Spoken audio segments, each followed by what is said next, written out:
কাশ্মীরের পেহেলগামে ভয়াবহ সন্ত্রাসী হামলার পর ফের উত্তপ্ত উপমহাদেশ। হামলায় ২৬ জন নিহত হওয়ার পর ভারত পাকিস্তানের সম্পর্কে নেমে এসেছে নতুন সংকটের ছায়া। পাল্টাপাল্টি কূটনৈতিক ও সামরিক পদক্ষেপে দুই দেশের সম্পর্কে পৌঁছেছে এক নতুন নিম্নতর পর্যায়ে। এদিকে পাকিস্তান সাগরে মিসাইল উৎক্ষেপণের নোটিশ জারি করার পর উদ্বেগ আরও বেড়েছে। কাশ্মীরের পেহেলগামে সশস্ত্র জঙ্গি হামলায় নিহত হয়েছে অন্তত ২৬ জন।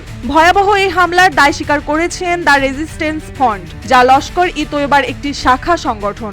ভারতের গোয়েন্দাদের দাবি, এই হামলার পেছনে রয়েছে পাকিস্তানের আইএসআই এর প্রত্যক্ষ মদদ। ভারতীয় পররাষ্ট্র সচিব বিক্রম মিস্টর বলেন, সীমান্ত পেরিয়ে সন্ত্রাসে মদদ দিচ্ছে পাকিস্তান। কাশ্মীরের শান্তিপূর্ণ নির্বাচনের পর এমন হামলা খুবই তাৎপর্যপূর্ণ। হামলার ঘটনার পরেই দিল্লিতে জরুরি বৈঠকে বসে ভারতের ক্যাবিনেট কমিটি অন সিকিউরিটি। বৈঠক শেষে নেওয়া হয় একাধিক কড়া সিদ্ধান্ত, যার মধ্যে উল্লেখযোগ্য হল সিন্ধু জলবন্টন চুক্তি সাময়িকভাবে স্থগিত, আটারি চেকপোস্ট বন্ধ, পাকিস্তানি নাগরিকদের বিশেষ ভিসা বাতিল, পাকিস্তানি সামরিক পরামর্শদাতা পার্সোনা নন গ্রাটা দূতাবাসের কর্মী সংখ্যা কমিয়ে আনা হচ্ছে।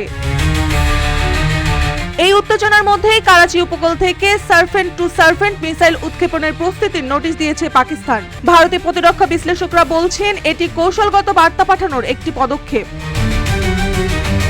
জি নিউজের সূত্র অনুযায়ী পাক প্রতিরক্ষা মন্ত্রী বা সিনিয়র কর্মকর্তা বলেছেন, ভারতের কড়া অবস্থানের বিরুদ্ধে ইসলামাবাদও উপযুক্ত জবাব দেবে। জাতীয় নিরাপত্তা নিয়ে আপোষ নয়। বৃহস্পতিবার এনএসির বৈঠক ডেকেছেন প্রতিরক্ষা মন্ত্রী খাজা আসিফ। এতে উপস্থিত থাকবেন প্রধানমন্ত্রী শাহবাজ শরীফও। বৈঠকে ভারতের সিদ্ধান্তের জবাবে কি পদক্ষেপ নেওয়া হবে সেই রূপরেখা চূড়ান্ত হবে। সীমান্তের দুই পারে বাড়ছে উত্তেজনা, বাড়ছে কূটনৈতিক দূরত্ব। আন্তর্জাতিক মহলের নজর এখন ভারত পাকিস্তানের পরবর্তী পদক্ষেপের দিকে। মার্জিয়া মৌ, রূপালী বাংলাদেশ।